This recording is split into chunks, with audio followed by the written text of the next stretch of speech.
ये है वक्त मीडिया पेशा खिदमत हिंदुस्तान की दारुल हुकूमत दिल्ली में जश्न अदब के 4th इंटरनेशनल पोइट्री फेस्टिवल में कुछ खास टॉपिक पर डिबेट और डिस्कशन के खास वीडियो। जश्न अदब के इस 4th इंटरनेशनल पोइट्री फेस्टिवल में role of journalism in balancing the society topic पर हिंदुस्तान के मशहूर और मारूफ सहाफ़ी जनाब राहुल देव साहब ने अपने ख्यालात का इजहार किया। कभी मीडिया को डिफेंस किया तो कभी मीडिया की तारीफ की तो कभी मीडिया की खामियां भी उजागर की। ये वीडियो आप देखेंगे, जी हाँ, और राहुल देव साहब को सुनेंगे, लेकिन पहले जेंगो बनाना की बात 40 सेकंड में। पहला अंताक्षरी और गेम्स का ऐप 60 साल के बूढ़े या 16 साल के जवान, आप सबके लिए है जेंगो बनाना का ये पैगाम।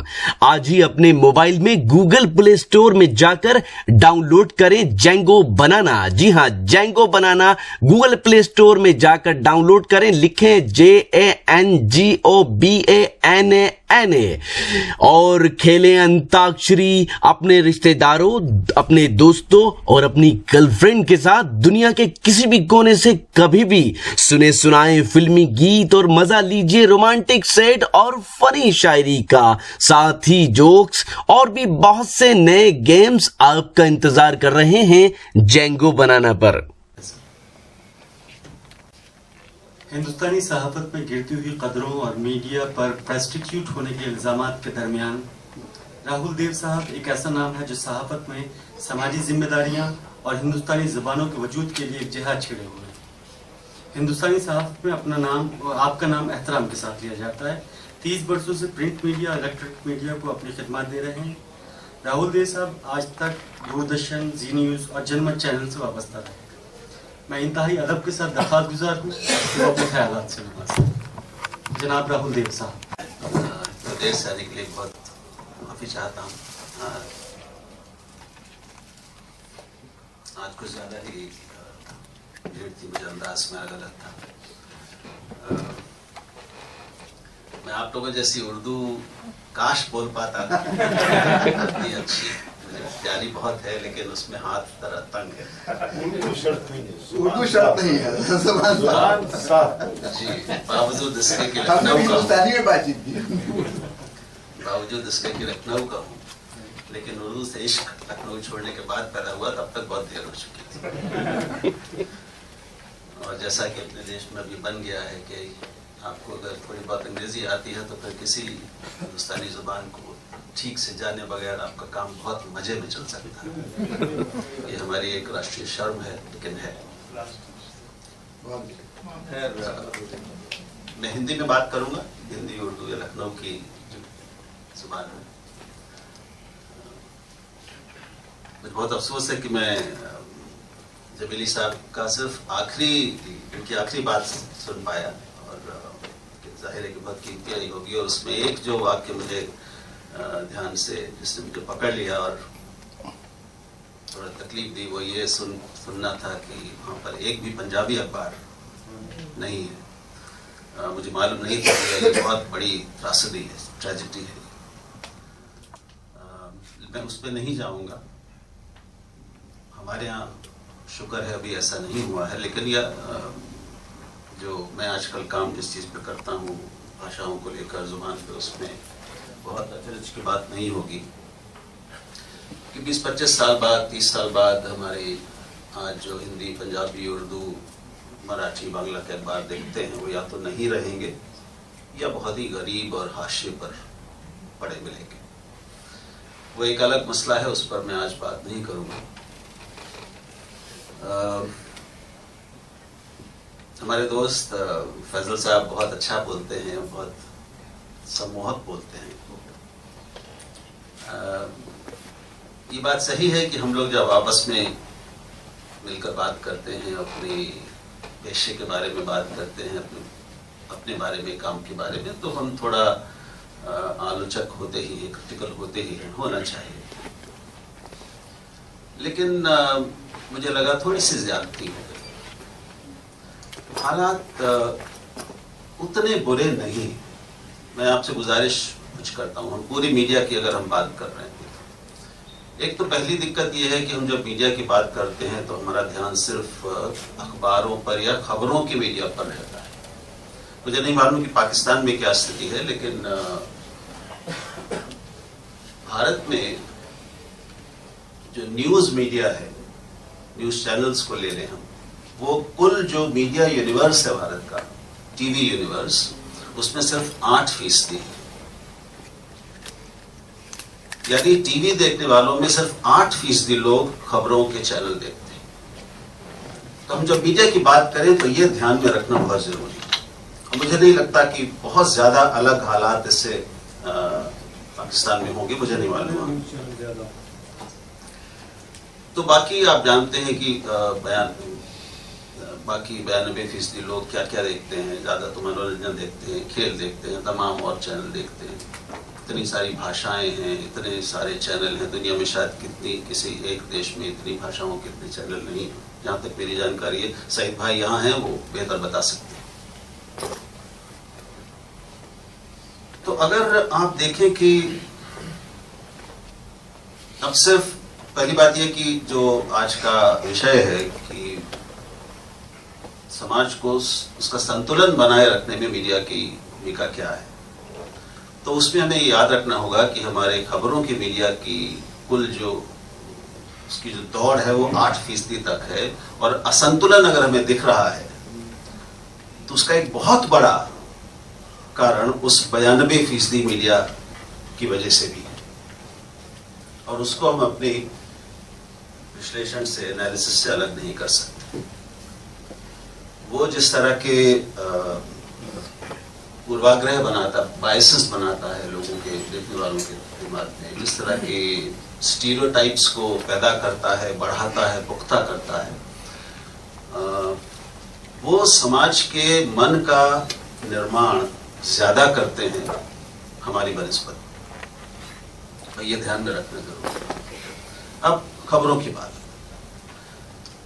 मैं गुजारिश ये करूंगा कि आप देश के सारे लगभग 10 जो बड़े, जैसे अभी बात की गई, 10-15 बड़े अखबारी खबरों के चैनलों को देखें। और उनको, हमें से कौन है जो उनको 24 घंटे देख पाता है?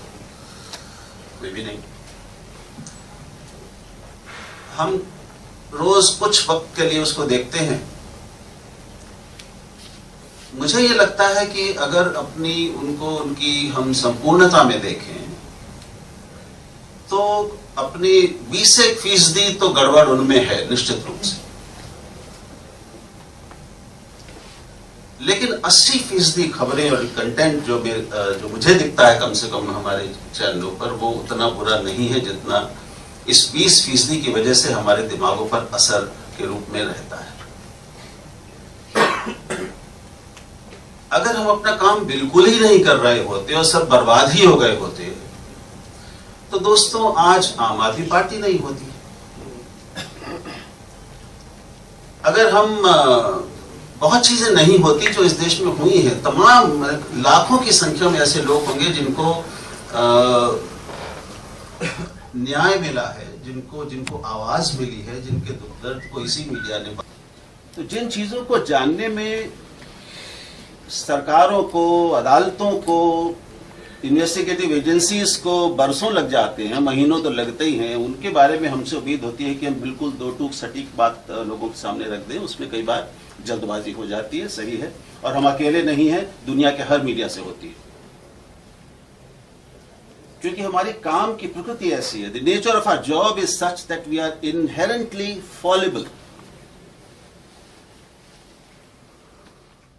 और दूसरा, थोड़ा हमें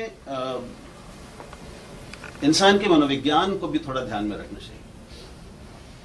हमें बुरी चीज, बुरा अनुभव ज्यादा याद रहता है। अच्छा है, जो आम है, जो सामान्य है, रोजमर्रा का है, जो हमें झकझोरता नहीं है, जिसमें सनसनी कम है लेकिन अच्छा है, वो हमें ध्यान नहीं रहता। इस मनोविज्ञान के आगे हम सब हार जाते हैं, क्योंकि जहां मीडिया पे सेंसेशनलिज्म की बात आती है और हम हर वक्त कटघरे में होते हैं। मैं तो एंकर बरसों रहा हूं, और परवेज भाई भी बैठे हैं, सईद भाई भी बैठे हैं, ये भी रहे, ये भी शायद बताएंगे इसको, ताकि इसकी तस्दीक करेंगे। मेरा अपना प्रोग्राम जो मैं करता था, तो जिस दिन मैं अपने मेहमानों को लड़ाने में कामयाब हो जाता था, उसके अगले हफ्ते जो उसकी रिपोर्ट आती थी, तो व्यूअरशिप ऐसी जाती थी। जिस दिन हम बहुत एक गंभीर मसले पर बहुत अच्छी गंभीर जानकारी वाली बातचीत करते थे, जिसमें गहराई भी होती थी, समझ भी होती थी, संतुलन भी होता था, उस दिन यूं। इसका हम क्या करें? इसका जवाब कोई दे सकता है? तो और मीडिया चूंकि मास मीडिया है, आप कमर्शलाइजेशन कब नहीं था, मीडिया कब कमर्शियल नहीं था, जानना चाहूंगा। और दुनिया में क्या कहीं नॉन कमर्शियल कामयाब और अच्छे मीडिया के उदाहरण हैं हमारे सामने?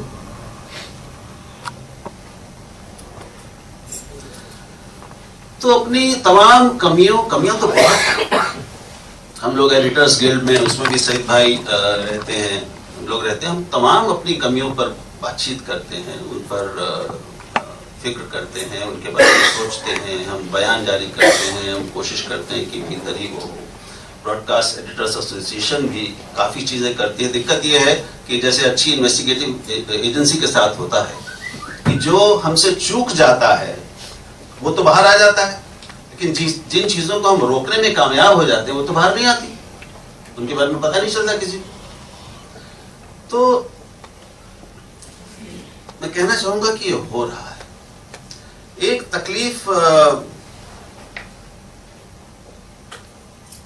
उसको मैं महसूस कर सकता हूं, और एक हद तक वो जायज है कि शायद इस देश का मीडिया कभी कभी मुसलमानों के खिलाफ एक खास तरह की सोच और ज़हनियत दिखाता है। उसमें पूर्वाग्रह, तहस्सुब कहते हैं उसको, कई बार, हमेशा नहीं, कभी कभी दिखता है। और जहां तक आतंकवाद और इस्लाम का उसमें आप पाएंगे कि दुनिया भर में एक हवा एक बन गई है, वो उस पर हमें भी बहुत अफसोस होता है, लेकिन वो बन गई है। उसको दुनिया की सारी सरकारें मिलकर भी मिटा नहीं पा रही। वो बेहद मुश्किल काम है, क्योंकि हम 7 अरब लोगों के दिमाग से, जहन से डील कर रहे हैं। उसको कैसे बदलें? जहां ज्ञान है, जहां समझ नहीं है, जहां जानकारी नहीं है, उसको ये कैसे, कौन से हम उनको डाउनलोड नहीं कर सकते कि कोई हम उनको गोली दे दें और समझ में आ जाए। इन्हीं किसी अज्ञान और जानकारी के अभाव और इन्हीं पूर्वाग्रह, दुराग्रहों से लड़ने का काम मीडिया का है, अपने ज्ञान के माध्यम से। तो ये एक लंबी लड़ाई है। पूर्वाग्रह रहेंगे, अज्ञान रहेगा, जब तक ये चीजें रहेंगी बहुत सारी गड़बड़ियां रहेंगी, और हम भी, हमारा भी रॉ मटेरियल इसी से आता है, हम में भी ये कमियां हैं। लेकिन दंगों को कैसे रिपोर्ट करना है, क्या दिखाना है, क्या नहीं दिखाना है, नाम लेना है या नहीं लेना है समुदायों का, मरने वालों का या मारने वालों के नाम देने हैं कि नहीं, इसके बारे में आज नहीं, कम से कम 15 साल से 20 साल से इस देश के सभी अखबारों और चैनलों में एक समझ बनी हुई है, और उसका हम सब लोग पालन करते हैं।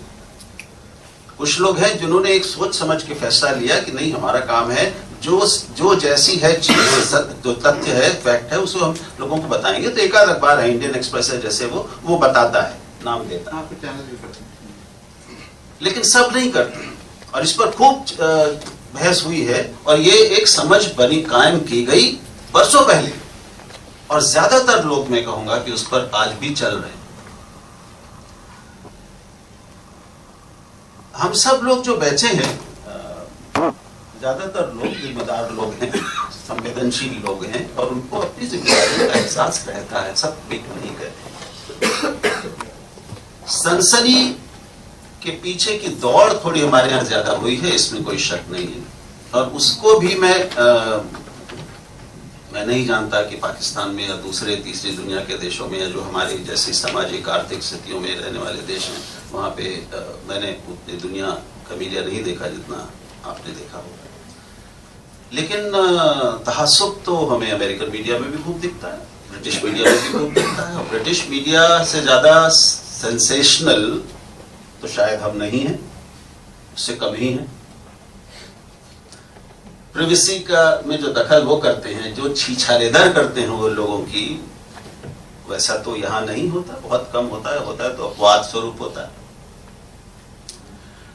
तो हम लगातार परिपक्व हो रहे हैं, पक रहे हैं, मैच्योर हो रहे हैं और होते जाएंगे। लेकिन हमें ध्यान रखना पड़ेगा कि हमारा समाज ब्रिटिश समाज नहीं है, हमारा समाज अमेरिकन समाज है, यूरोपियन समाज नहीं है। हम अपने समाज के औसत, उसकी ज़हनियत और उसके ज्ञान और अज्ञान दोनों के स्तर से बहुत ज्यादा नहीं जा सकते, बहुत परे नहीं जा सकते।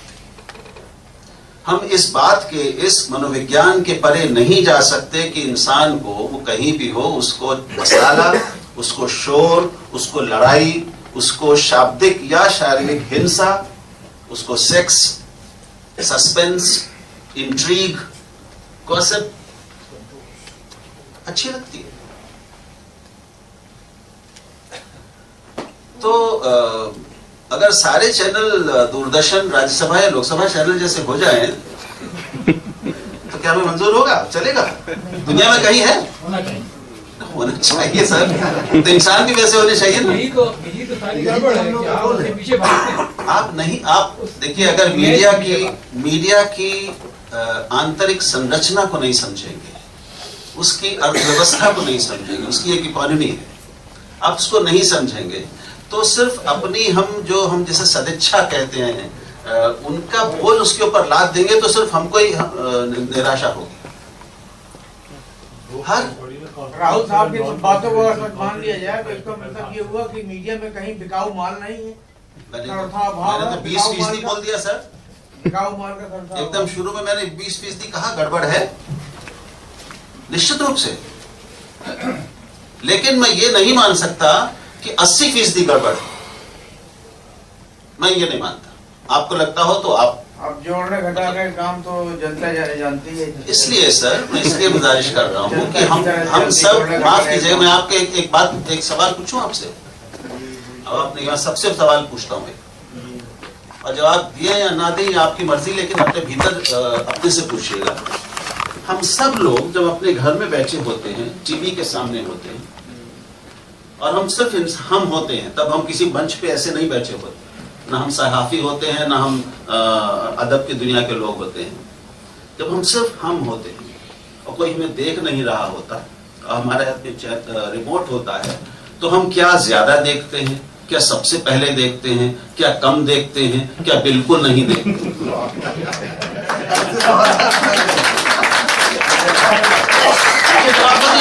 ये सिर्फ अपने नहीं, हो सकता है आप बिल्कुल किसी दूसरी दुनिया के हों और बिल्कुल फरिश्ते हों, हो सकता है, इसलिए मैं माफी चाहता हूं।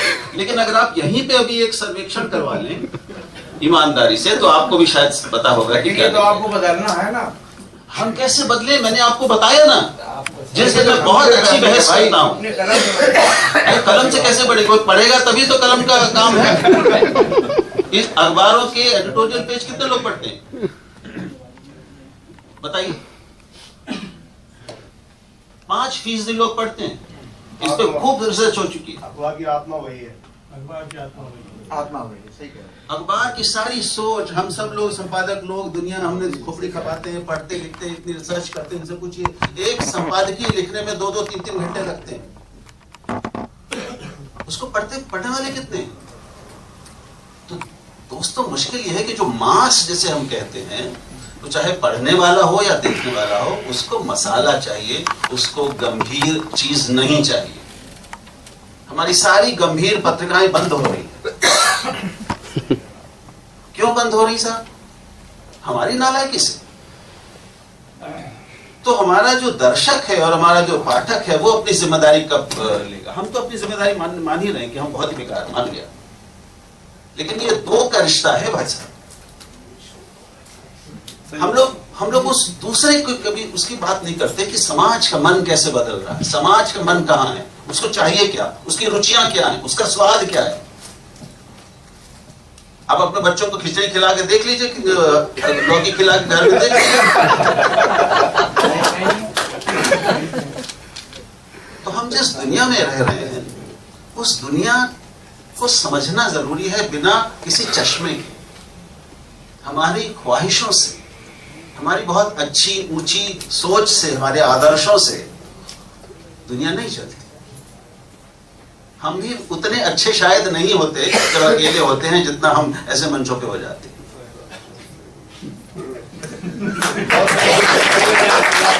कम से कम मैं तो नहीं। इसलिए मीडिया, दोस्तों, मीडिया की बात जब हम करें और उसको कटघरे में खड़ा करें, जरूर करिए। हम तो रोज ही कटघरे में खड़े होते हैं। सबसे ज्यादा गालियां आजकल किसको मिलती है इस देश में? पहले नेताओं को, दूसरे मीडिया को। पुलिस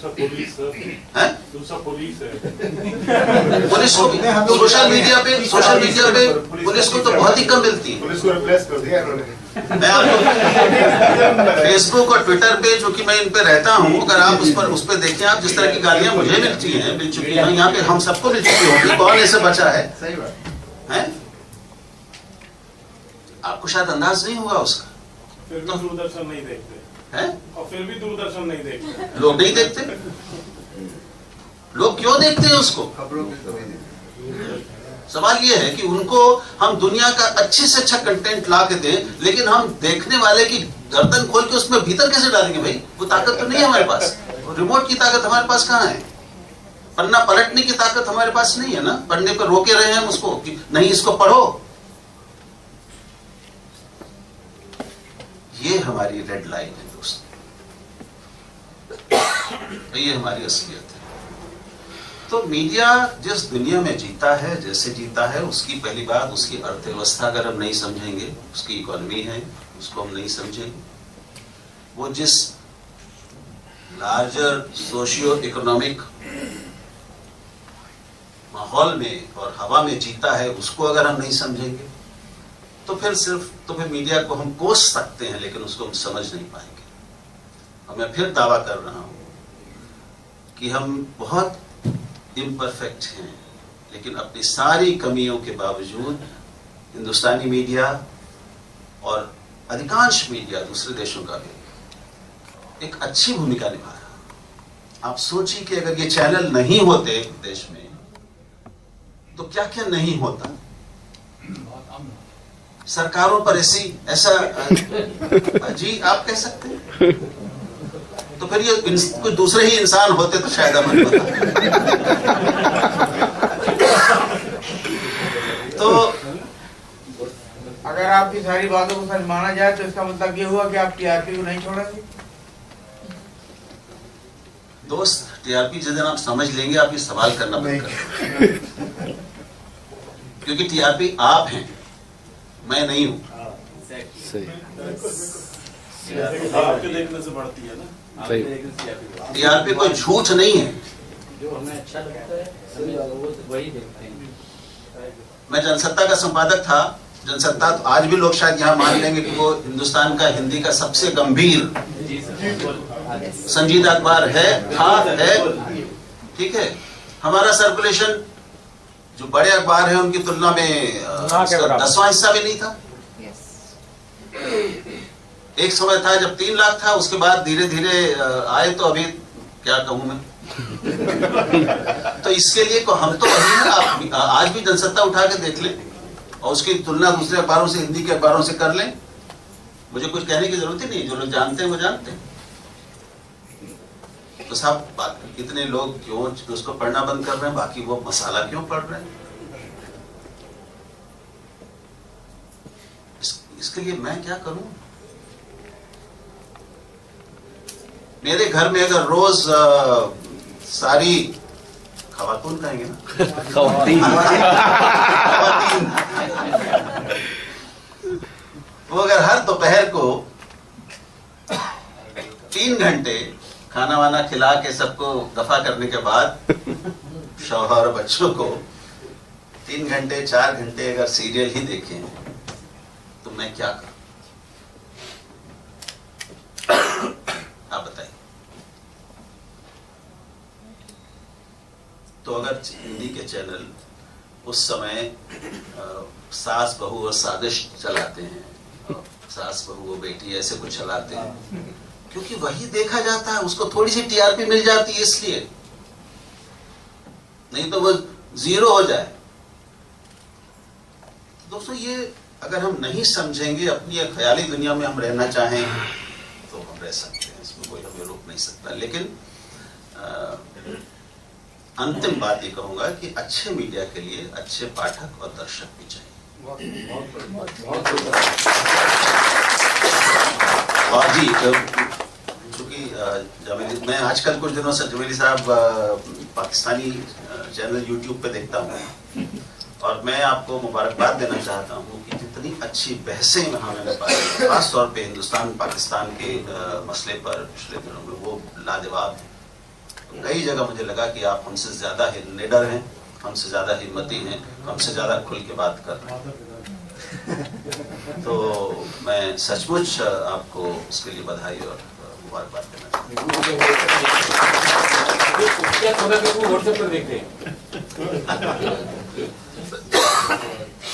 सर, राहुल सर, मेरा आपसे एक सवाल है, इजाजत अगर हमारे राहुल देव जी ने बड़ी अच्छी बात कही और बहुत सम्मोहक अंदाज में इन्होंने ये बात कही और बहुत रोचक अंदाज में। बहुत बहुत बधाई आपको राहुल जी। देखिए, मैंने जो बात कही शायद थोड़ा सा उसको राहुल जी ने थोड़ा ये किया कि मैं ये नहीं कह रहा हूँ कि मीडिया का रोल हमारे यहाँ खराब है। बहुत सारी अच्छी चीजें, चेंजेस जो आए हैं वो मीडिया के ही थ्रू आए हैं। लेकिन इसमें भी एक चीज बहुत, आपने जैसे बात की कि आम आदमी पार्टी नहीं होती, इसमें भी मत विभाजित है कि क्या जब ये जो movement corruption against India movement जो चल रहा था, तो क्या वही एक ऐसी घटना थी हिंदुस्तान में उस वक्त? ये बहुत बड़ा इशू है, बहुत बड़ा इशू है। हाँ, एक घटना बड़ी थी लेकिन इतनी ऐसी भी नहीं थी, और उसका इफेक्ट भी देखिए मैं देख रहा हूँ कि चूंकि उस वक्त एक दयार बही हुई थी, वो जो अरब स्प्रिंग बैठा हुआ था, वो तहरीर से होती हुई हवा इधर भी आ रही थी, लोगों को लगने लगा कि मंत्र में बैठा जाए और हंगामा किया जाए। वो इंडिया के लिए भी एक नई चीज थी, रिसेंट हिस्ट्री में नई चीज थी, वो इफेक्ट था। तो उसको भी हम लोगों ने बहुत ज्यादा आउट ऑफ प्रोपोर्शन, इस हद तक आप उसको क्या कहिएगा राहुल जी कि एक टीवी चैनल का रिपोर्टर माथे पे अन्ना की टोपी लगाए रिपोर्टिंग कर रहा है, तो आप उसकी ऑब्जेक्टिविटी को क्वेश्चन कीजिएगा। ये इश्यूज हैं हमारे। दूसरी बात ये कि मास मीडिया की बात की राहुल जी ने, जाहिर बात बहुत ब्रॉडर, इसमें मैं चूंकि वक्त ज्यादा हुआ तो मैं नहीं कहा, लेकिन ये भी एक सवाल है राहुल देव जी कि मास मीडिया की जब हम बात करते हैं, ठीक है 8% और 92% की बात सही है अपनी जगह पे, उसमें भी हरास हुआ है। आपको याद दिलाऊं मैं, उस वक्त मैं जाहिर सी बात है उतना छोटा ही था, कि एक सीरियल दूरदर्शन पे आया करता था हम लोग, और मुझे अभी तक याद है कि हम लोग का जब लास्ट एपिसोड एयर हो रहा था तो लोगों ने ऑफिस से छुट्टियां ले ली थी, ट्रैफिक जाम हो गए थे, हर आदमी को एक फिक्र थी कि लास्ट एपिसोड जाके घर पे देखना है। आज वैसा कुछ नहीं हो रहा है, वो हरास वहां भी दिखता, और उसका एक साथ जो रिजल्ट है जिसकी आप अभी को मुबारकबाद दे रहे थे, आप देखिए अभी एक चैनल नया आया है जिंदगी, कंटेंट में कितना रिच है, हम लोग सारे लोग उसको देखने लगे हैं। और ये जो सोप वगैरह जो चल रहा था, वो धीरे धीरे लोगों को लगने लगा है कि रात में भी 2 बजे रात में भी अगर वो औरत उठ रही है बेड पर से, तो पूरा साज श्रृंगार के साथ वो 10 लाख का 9 लाख का हार पहने उठ रही है, रियलिटी से बहुत दूर।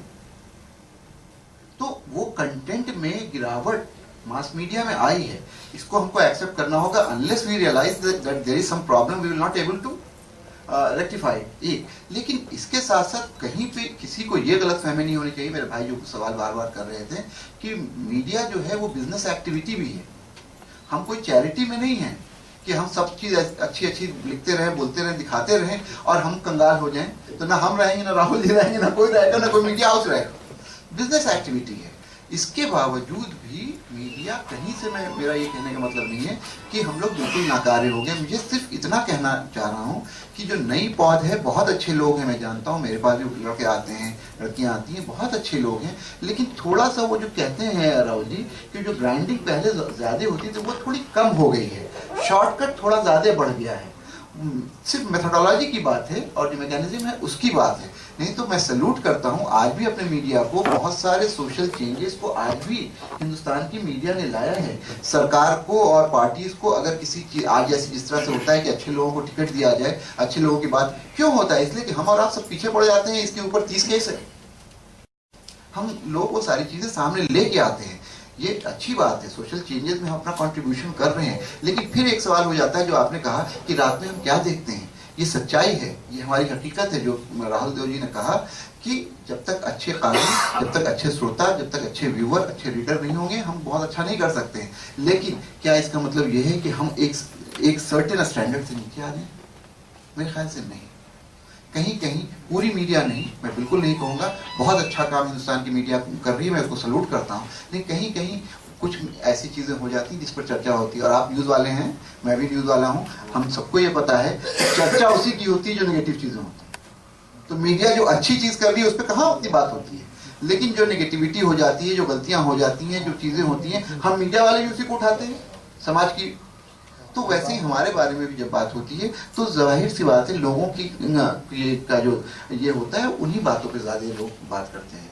इसके अलावा मीडिया में अच्छा काम कल भी हो रहा था, आज भी हो रहा था, बिजनेस एक्टिविटी कल भी थी, आज भी थी, बढ़ रहा है और इतना व्यापक हो गया है कि बहुत बड़ा एक व्यवसाय हो गया, बहुत सारे लोगों को रोजगार मिल रहा है, ये बहुत अच्छी बात है।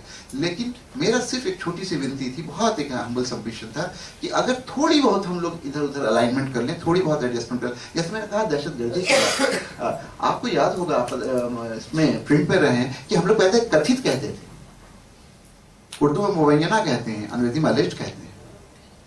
ये क्यों नहीं होता? इसलिए कि अभी भी हिंदुस्तान में वो सिस्टम नहीं है कि कोई हमको जाके सू कर दे। अभी भी देखिए काफी हो रहा है, कई जगह नहीं तो होता है, ये जगह अभी हो रहा है, अभी हो रहा है। लेकिन आपने जैसे कहा कि इंडियन एक्सप्रेस करता है, लेकिन ज्यादातर नहीं करते हैं। तो वैसे जो चीज दिखती है और जिससे समाज में एक प्रभाव हो जाता है, उसी पर चर्चा करते हैं। और हिंदुस्तान की मीडिया को लेकर मुझे कभी बुरा तासुर नहीं था, और नहीं होता तो मैं 25 साल के बाद हिंदुस्तान लौटता ही नहीं। हिंदुस्तान की media is one of the most vibrant media in the world. Thank you.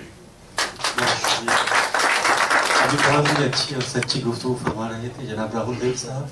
जनाब सैयद फैसल अली साहब का मैं शुक्रिया अदा करता हूँ। हिंदुस्तान की दारुल हुकूमत दिल्ली में मुनक्किद जश्न अदब के इस 4th इंटरनेशनल पोइट्री फेस्टिवल को जश्न पीरजादा कासिम के उन्वान से भी मनाया गया। जनाब पीरजादा कासिम साहब पाकिस्तान के आलमी शोहरत याफ्ता शायर हैं। इस शानदार पोइट्री फेस्टिवल में अपनी निजामत के जौहर दिखाए जश्न अदब के सेक्रेटरी जनाब कुंवर रंजीत सिंह चौहान साहब ने। जनाब कुंवर रंजीत सिंह चौहान साहब अपनी खिदमत से जश्न अदब को महका रहे हैं। जनाब कुंवर रंजीत सिंह चौहान साहब एक खूबसूरत शायर और एक IT प्रोफेशनल भी हैं। जश्न अदब ने साल 2012 का शान हिंदी अवार्ड बॉलीवुड के मशहूर गीतकार और शायर जनाब गोपाल दास नीरज साहब के नाम किया था, लेकिन खराब सेहत की वजह से वो उस वक्त अवार्ड लेने के लिए मौजूद नहीं थे। तो इस 4th इंटरनेशनल पोइट्री फेस्टिवल में उन्हें साल 2012 का शान हिंदी अवार्ड दिया गया। जश्न अदब ने पासबान अदब 2015 अवार्ड मोहतरमा कामना प्रसाद साहिबा को उनकी उर्दू खिदमात के लिए दिया। मोहतरमा कामना प्रसाद साहिबा जश्न बहार ट्रस्ट की फाउंडर हैं और दिल्ली के अदबी हलकों में अपनी अलग पहचान रखती हैं। वहीं दूसरी ओर जश्न अदब ने शान हिंदी 2015 अवार्ड हिंदी के जाने माने कवि, अदीब, सियासी और समाजी शख्सियत जनाब उदय प्रताप सिंह साहब को उनकी हिंदी खिदमात के लिए दिया। जश्न अदब ने शान उर्दू 2015 अवार्ड और जश्न अदब 2015 अवार्ड जो 1 लाख रुपए का है, पाकिस्तान के आलमी शोहरत याफ्ता शायर जनाब पीरजादा कासिम साहब को उनकी उर्दू खिदमात के लिए दिया। जश्न अदब के प्रेसिडेंट हैं मुंबई के एडिशनल कमिश्नर ऑफ पुलिस और शायर जनाब कैसर खालिद साहब। जश्न अदब के वाइस प्रेसिडेंट हैं जनाब डॉक्टर अजय शर्मा साहब और जश्न अदब के सेक्रेटरी हैं खूबसूरत शायर और IT प्रोफेशनल जनाब कुंवर रंजीत सिंह चौहान साहब। ये सभी हजरात उन सभी लोगों का शुक्रिया अदा करते हैं जो जश्न अदब को अपना सपोर्ट दे रहे हैं।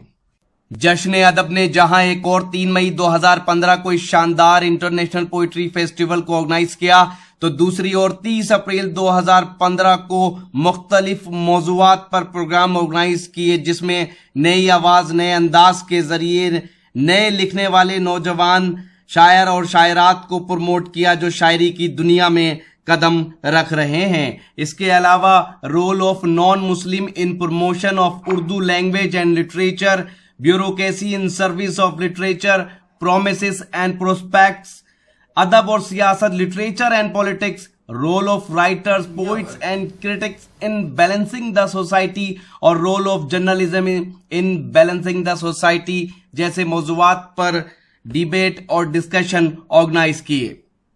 तो ये था जश्न अदब का 4th इंटरनेशनल पोइट्री फेस्टिवल। उम्मीद करता हूं ये आपको अच्छा लगा होगा। जश्न अदब वाकई अदब या साहित्य की खिदमत कर रहा है। हिंदुस्तान में ऐसे बहुत से लोग हैं जिनका मानना यह है कि अदब या साहित्य दम तोड़ रहा है, तो उनसे मेरी गुजारिश है कि कम से कम जश्न अदब के इन प्रोग्रामों को अटेंड करें या इंटरनेट पर देखें और वो फिर अपनी राय मुझे बताएं। ये प्रोग्राम का एक वीडियो नहीं है। अगर आप पूरा प्रोग्राम या पूरा पोइट्री फेस्टिवल देखना चाहते हैं तो फिर विजिट कीजिए हमारी वेबसाइट। पता है www.mushairalive.com। जी हाँ, www.mushairalive.com पर आप लेटेस्ट मुशायरे देख सकते हैं, साथ ही ऑनलाइन मुशायरा भी सुन सकते हैं। जी हाँ, अगर आप फेसबुक पर हैं तो हमें फॉलो कर सकते हैं। पता है www.facebook.com/महफिल.मुशायरा। फेसबुक का पता फिर से हम बताते हैं, www.facebook.com/महफिल.मुशायरा। अगर आप चाहते हैं कि आपके शहर के कल्चरल प्रोग्राम, मुशायरे, कवि सम्मेलन इंटरनेट की दुनिया में पहुंचे तो फिर हमारी टीम्स को बुलाइए। हमारा मोबाइल नंबर है 09997640286। जी हाँ, मोबाइल नंबर एक बार फिर आपको बताता हूं, 09997640286। फिर किसी शहर से किसी और प्रोग्राम को आप तक पहुंचाएंगे। तब तक के लिए आप अपना ख्याल रखिए। मुझे इजाजत दीजिए।